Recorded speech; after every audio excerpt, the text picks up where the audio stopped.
Hey guys, so I'm in round 2 of wiring up the Spitronics. But before I get into it, I'm going to show you what some numbskull's done on this engine. They were prepping this ready to go in the hole. Said, yep, it's good to fit. Let's have a look. I'm not going to touch that. Crap. There were 4 bolts in this bottom pan. Look inside. Dipstick comes out with big chunks of crap on it. We had the broken bolt at the back. Let's look in this cambout area. Check this out.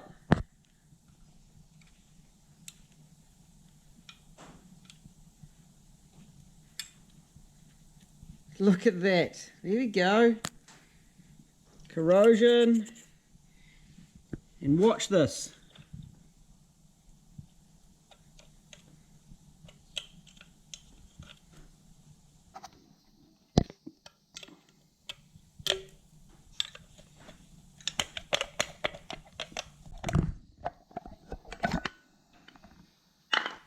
If you can't screw a bolt in for a distributor cap, you should not be working on engines.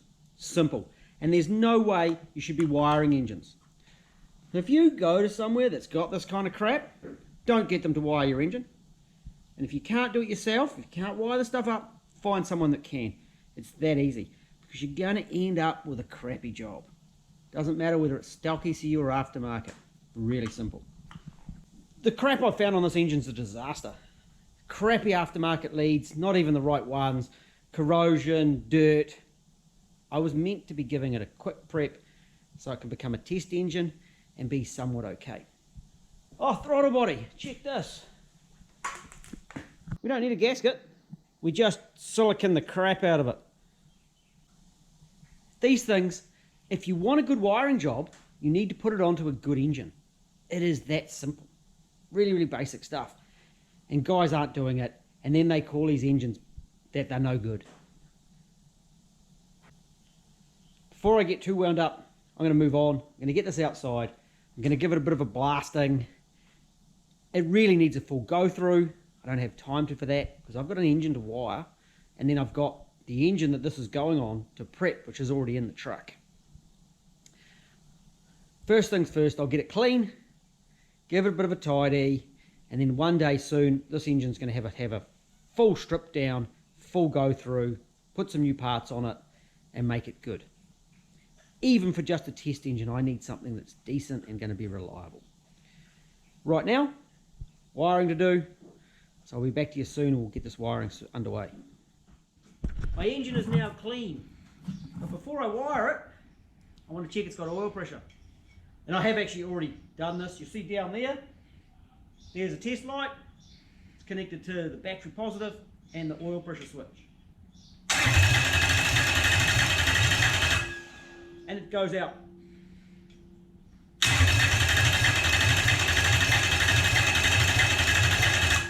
That's definitely starting to make a bit more noise than when we started, eh? The oil's starting to soak in. Yeah. It's going to be a smoky one. I've given this engine a really quick go over. It probably really needs a strip down and a proper sort out. The air compression test isn't sounding fantastic, but I've soaked it with oil. It has been sitting for a long time, so I'm not overly bothered at this point until it's actually run. It's also another reason I'm in a hurry to get the wiring done, and that is a test engine, and it will be progressively have jobs done which require prepping, intakes off and things like that, and I'll make videos of each part of it.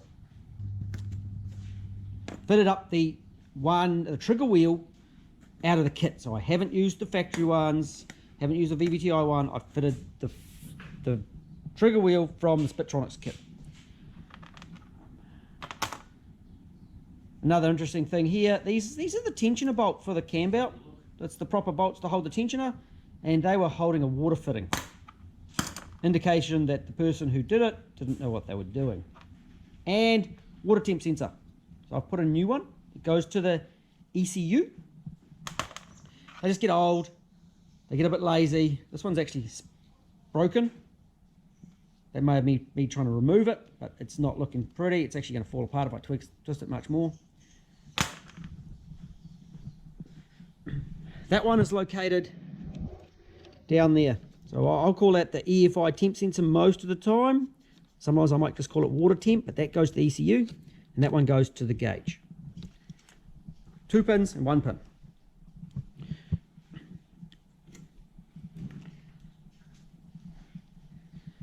You notice the coil on this one is facing forward. That's because it's a Gen 2 engine, and it's got a longer coil lead as a result. So I fitted the right coil lead to it as well. Few just engine basics. That's fuel in with the dampener. That's the fuel pressure regulator with fuel out. Engine breather. Non-traction control throttle body. Main dampener, secondary dampener. Throttle position sensor. The top coil lives here. Spare cover. So this is actually coil number 2, and this is coil number 1. This down here, oil pressure switch. It's a switch, not a sensor. The thing that was down on the sump was the oil level. I've blanked it off and removed it. And the sensors down in there, the sensors there are the knock sensors. These, of course, are the fuel injectors. This version of Spitronics doesn't run the knock sensors, and it's the non-waterproof one. A bit more checking finds the next one up, the Mercury series, has epoxy filled, making it a bit more durable. And that might be a good idea for those guys that want something that's a bit more solid. Both should run the engines just fine. It's also important to be aware of these specs, and maybe for a little bit more money you can get something a little bit better. The purpose of this video, of course, is to show the wiring of this, get it set up. The engine is prepped good enough to run. So that's going to be my new number 2 wiring engine. So I've got Old Yeller, which is a Gen 1, and this one, which doesn't yet have a name, it will come, and it is my Gen 2 engine. So let's get into some wiring. I'll just clear this bench, get rid of some tools, and we'll start connecting up some wires. Okay, let's run some wires. I'm not used to working with this shielded cable, so that's something a bit new for me. I've run the crank wire down to the crankshaft sensor over here, and I've also popped out an extra wire here, which is for the oil pressure. Even though this vehicle's got an external oil pressure, I'm going to run the wire to make the loom more universal for later on. I'll also be running the water temp sensor gauge. I did have to pick the old plug out of that one.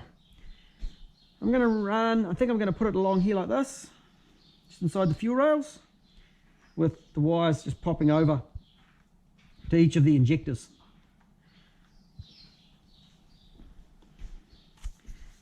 So I've run an extra wire for oil pressure, and next I'm going to run out my coils.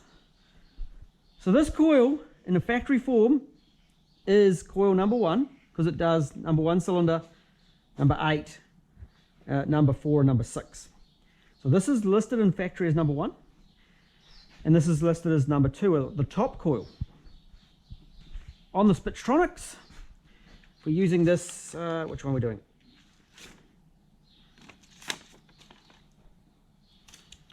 The E31 wiring. It's listed as top coil, and then it's listed here as side coil. Okay, so top coil and side coil. So coil number 1, or the side coil, really easy. Go down here, and here it's listed coil number 2, side coil, black purple. So I've got the black purple. I've actually split off another wire for it for a high level tacho, so I've just joined into that same wire. No need for igniters. The igniters must be in the ECU. And then I've got some red wire for my power supply, and I'm going to run it out to my coil.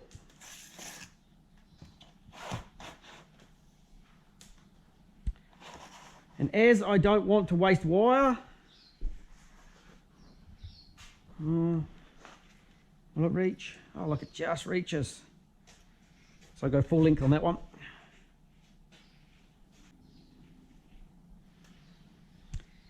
And I will do the same for the other coil. You'll notice right here I've got a big rubber grommet on my loom as well. It's really hard to put them on later on, so I put them on earlier rather than later. So often when I do a wiring loom, I just pop the pins out of the plugs at the ECU and build a new loom. So I'm actually showing you how someone who have got one of these kits would actually or could wire it all up.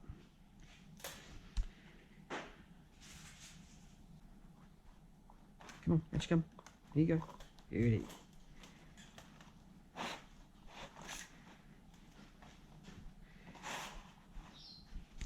Now it's pretty simple for the outputs.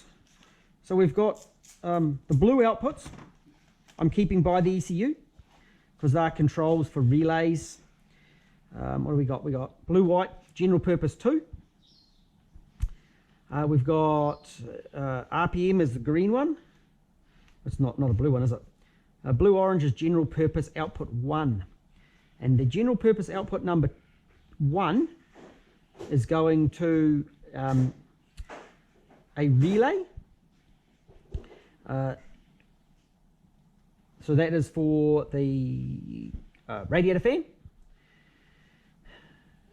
The blue black is going for the main relay control, which is, or we're going to call it the fuel pump relay, shall we? And then general purpose number 2 is for the idle control unit, which is this unit here, which is going to be mounted beside the ECU. No camshaft position sensor, not required. So at the same time, I'm going to pop my power supply into coil, the top coil.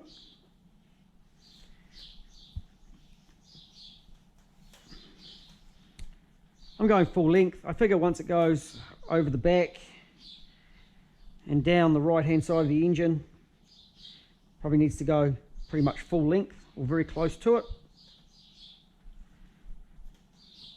Now on the power supplies, there are sometimes on the factories there are noise suppressors.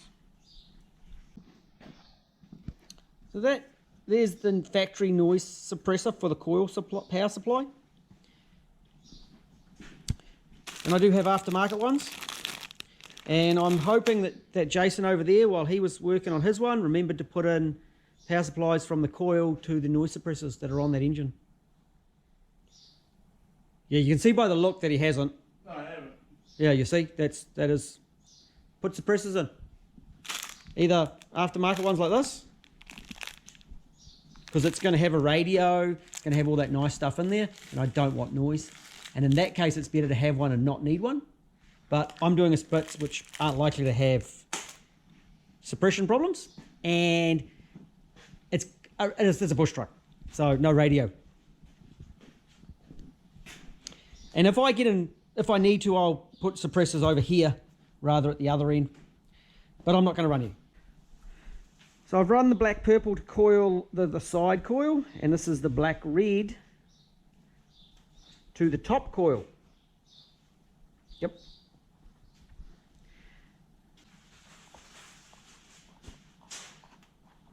Come out of that grommet. Come on, pop through. Can't find a hole. I really can't find the hole. So heading out by the top coil, we also have the throttle position sensor, the water temp sensor, and an air temp sensor. So they're over on the E24 harness, and they come out here. It's the one marked engine. So I think I need to put that engine goes with that other one.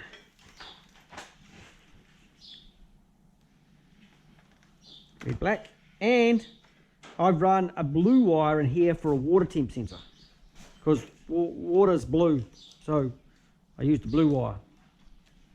That goes like that. Alright, where are we at? That's coils. That's the side coil. We'll just check that. Black, purple, side, coil number 2, side coil. Again. Okay, we've got these two. What do we got? Lambda and map. So they're going to go sort of just at the back here. Lambda can go down there. I'm going to put a plug on it. And map sensor, it's going to branch off and go about there. Cool. The links actually aren't too bad on this. They're actually not bad at all. There's a little bit of bird's nest though. I'm not used to working with normal wire. We shall sort that very soon. I think this might be a good time to run the idle speed out too.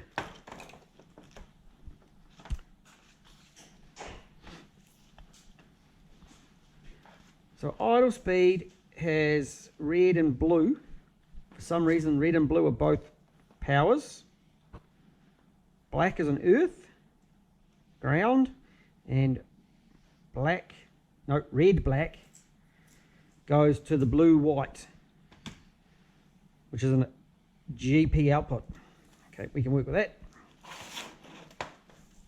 And the rest all go out, and the screen in here becomes the 12 volt.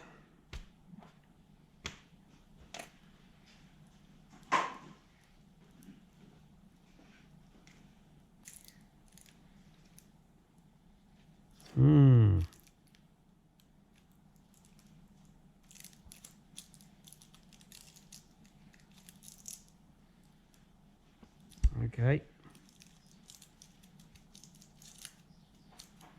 That's going to be interesting.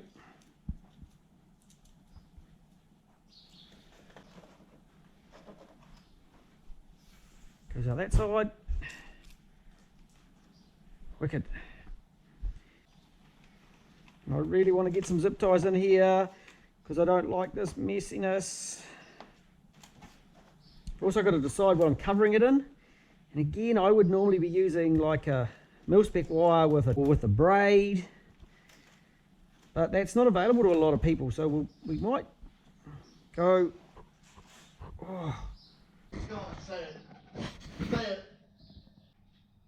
I may do it in split sleeve and tape, but I do all my standard looms like that when I do a refab, so it's not so bad. It's going to be weird doing a new loom with split sleeve because I haven't done one of them for 5 or 6 years. Yeah, 5 or 6 years since I've done a brand new loom with split sleeve. So, and it's probably appropriate for this because I am trying to show people how they would do their own wiring for this sort of setup. So we're going to look at next the injectors, running wires out to injectors. So we've got black brown, black orange, black yellow and black white. Which are these for? And it's nice actually how they've done the outputs in black traces and then the auxiliaries in a blue with a trace.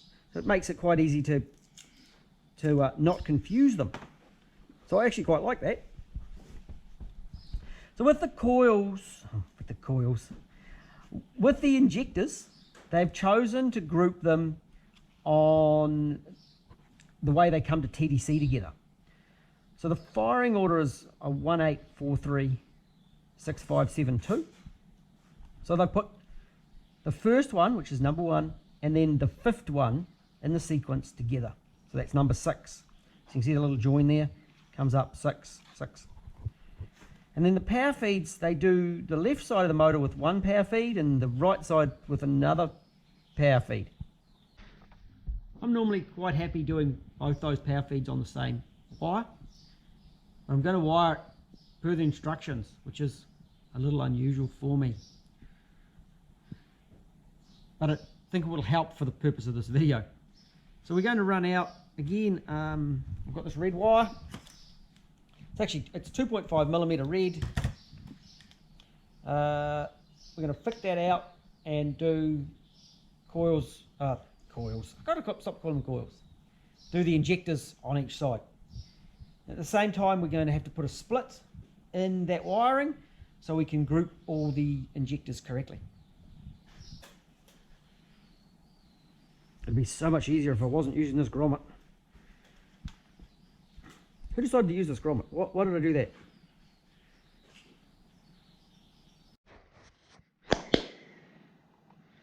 Oh, I probably need an earth for the relays and fuses too.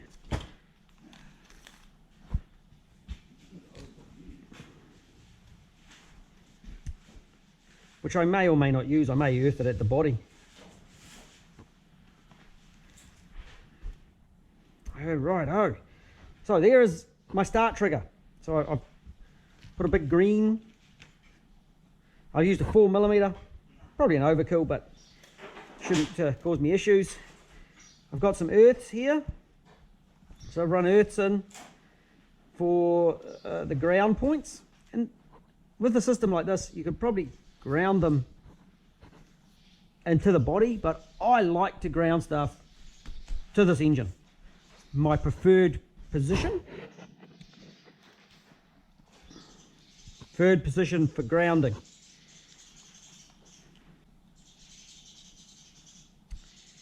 Well, let's get some zip ties around this and make it look a bit better.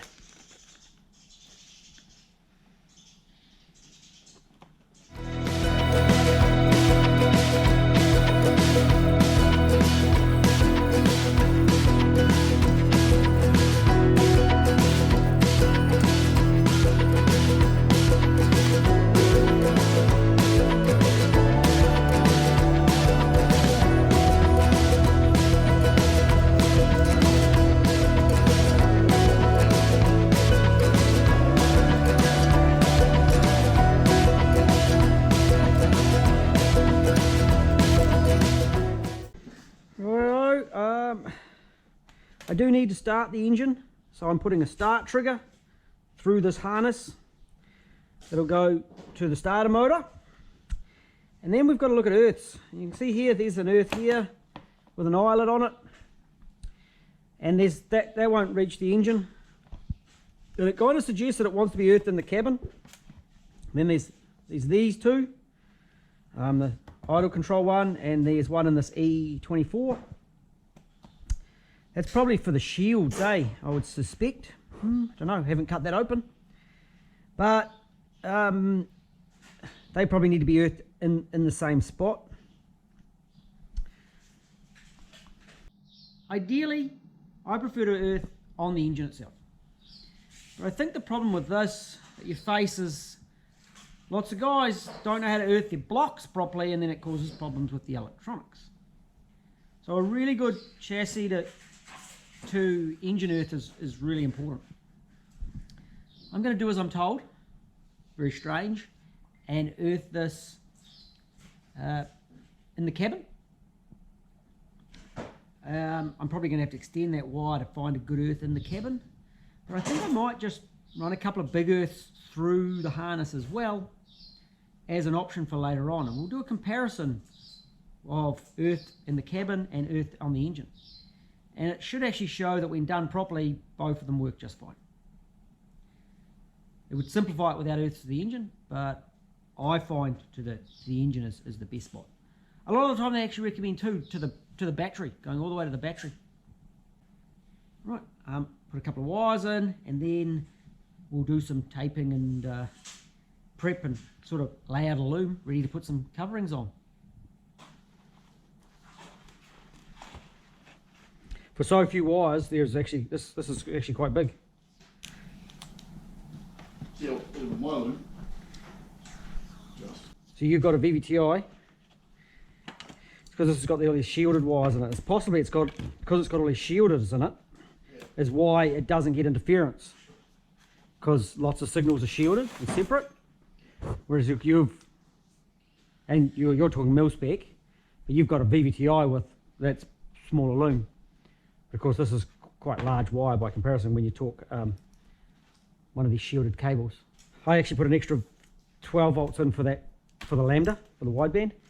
I think the wideband control is actually a little bit marginal on these, but I'd like to put it in and just so I can compare, do a comparison.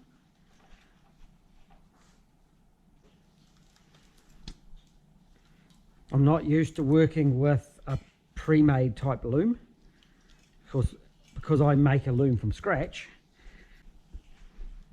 But with my zip ties and bits and pieces, it'll come up just fine in no time.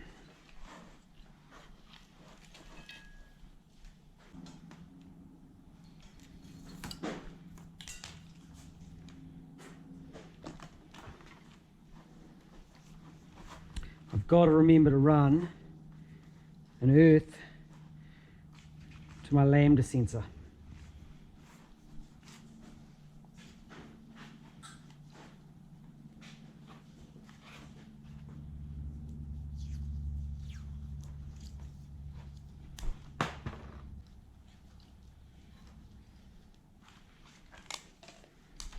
So I'm going to branch here.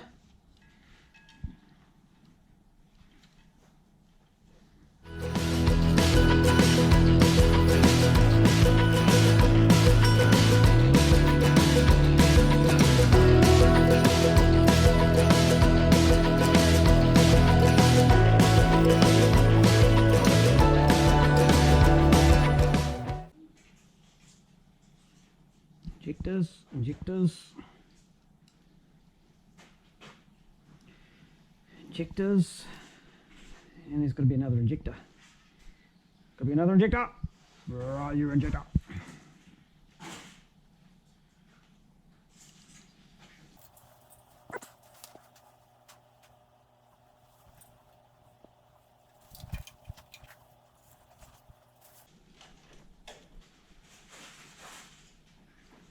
That's going to be my power feed for my lambda.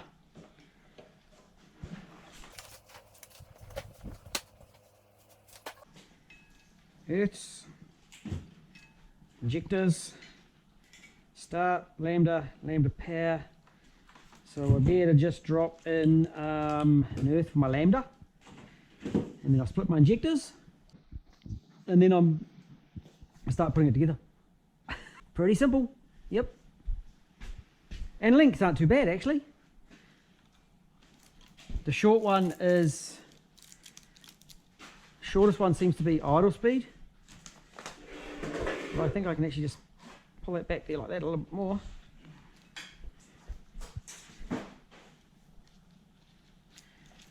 And idle will still fit. Ooh, there we go. And I've run some injectors out. I've marked up to get them right. So it's black white, black brown, black yellow, black orange. It's on the side here. And I'm going to go under the fuel rail, so they're going to sit, wiring sits in behind the fuel rail, and the injectors are just going to pop out like so. We're cutting them off.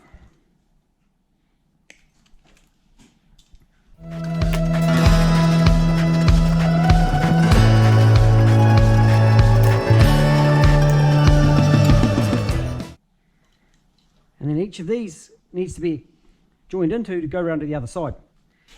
I think because of the way I've done it, these aren't going to be quite long enough, the cut off bits.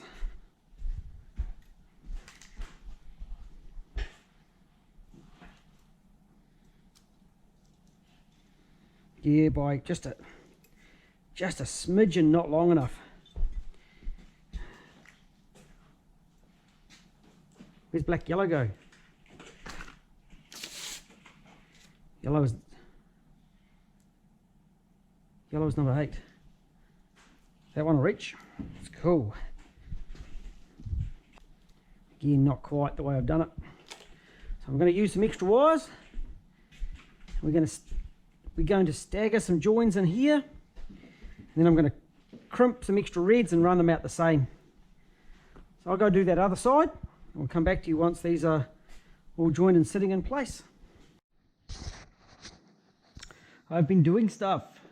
We've bridged in over here, done my joiners for injectors side to side. So I put a little tiny crimp in. I use these little tiny crimps. I've used similar size wire and it goes across to each of the injectors. So it's matched up correctly as per this now, as that diagram. I then started working and looking at the supplies for the idle stepper, which is on this one again. So we've got the idle control unit. It says here that the earth, or the screen is a 12 volt positive. And me being me, I want to check it. So there's the 12 volt that goes into the little idle unit right here. And we come up here and we find it's got continuity. So the shield and the screening becomes the 12 volt supply for the stepper. So I'm going to strip this back a little bit and I'm going to crimp in there and run a different coloured wire than these four for my power supply. And I'll seal it all up. I'm using a little bit of this PVC covering for out to the injector wires. So I've done that on this side, out to the coil, and then I was just looking at the wiring in here. The black wire is a ground back to the little black wire that goes, the separate one goes into the ECU. And the other two, the red wire actually becomes an earth when it's a reluctor sensor, with the blue wire being the signal. So I'm going to trim that back and I'll seal all this up nicely so nothing will touch in there.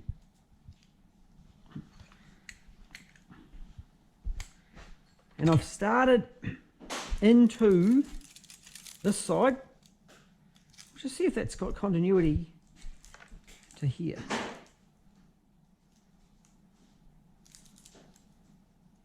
Now this shielding's different. It may not actually be shielded. This one. Oh no, there it is.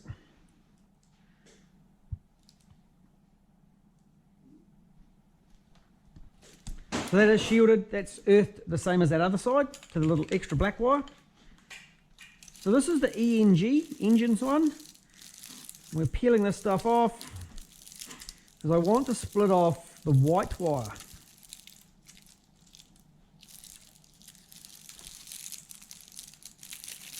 Now the white wire is the ground for both the air temp and the water temp.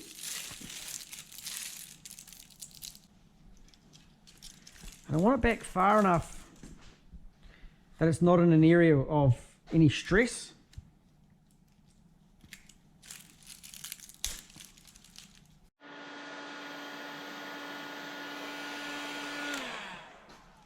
Right in there, I put tiny wee join, and we're taking the green wire for water temp, green and white, and we're taking yellow and white for the air temp. I'm going to mount the air temp, let's use a Bosch style. I think I've shown them before. There we go, that one there. I'll mount that in the throttle body. Right, we come around like so. Yellow white is going to come out with these injectors.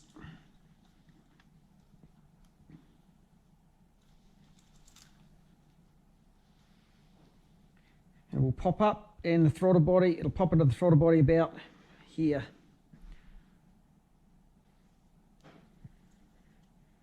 We'll go into there. Easy. Water temp comes along, and there's the EFI water temp sensor. Go down there.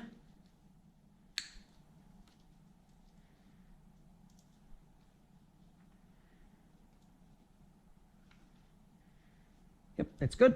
And TPS, come along, it'll pop out here.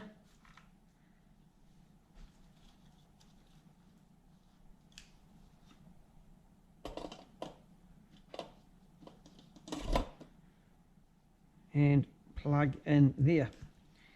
to the TPS about there. Take a little bit off the end. Awesome stuff.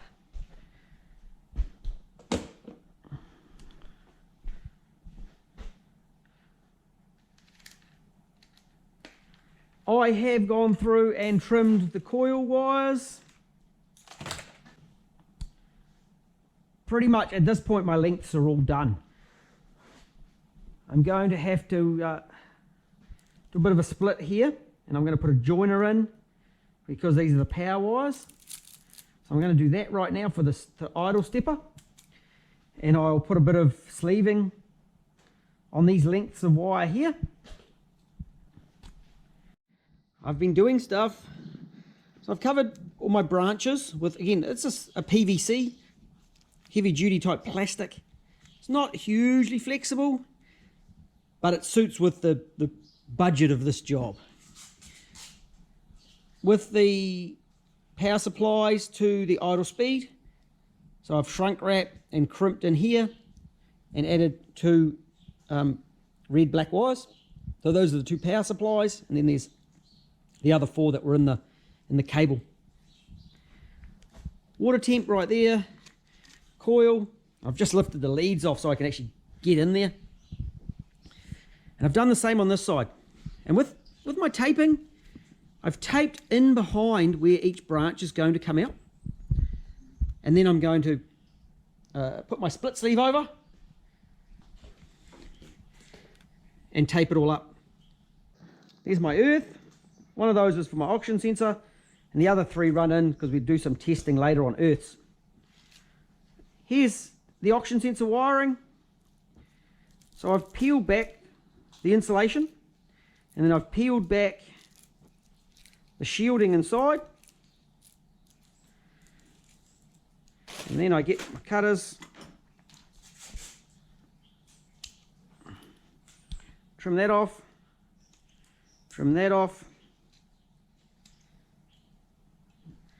and I'll get a little bit of shrink wrap.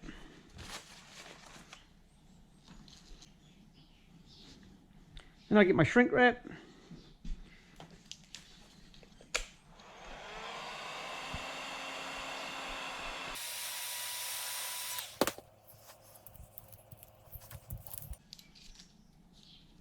And it's ready to be taped and have a plug put on it. There's the map sensor, and I'm doing exactly the same thing.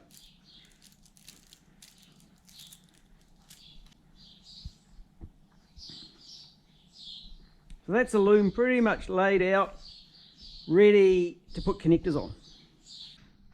What I'm going to do next is put some split sleeving on this loom and throw some bits of tape on, start doing the taping process. And then we're going to come back and I'm going to start another video where we'll put the connectors on. And I'll explain that side of things and the checking back to the ECU each time.